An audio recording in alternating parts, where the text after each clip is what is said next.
నీ ఓర్పే నీ ఓటమిని ఓడిస్తుంది. నీ జీవితంలో ఎన్ని కష్టాలొచ్చినా, ఎన్ని శ్రమలొచ్చినా, ఎన్ని బాధలొచ్చినా ఓర్చుకో. ఎందుకంటే మన జీవితంలో సుఖాలు నేర్పని పాఠాలు కష్టాలు ఖచ్చితంగా నేర్పుతాయి. నువ్వెన్నన్నా చెప్పు అంజలి అక్క, నాకున్న ఈ బాధలు నన్ను చాలా బాధ పెడుతున్నాయి అంటారా? అయితే ఈ మాట జాగ్రత్తగా వినండి. నీ జీవితంలో నీకొచ్చే బాధలు నిన్ను బాధించడానికి కాదు. నీ జీవితంలో నీకొచ్చే బాధలు నిన్ను బాధించడానికి కాదు.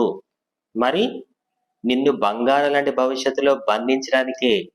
ఆమేన్.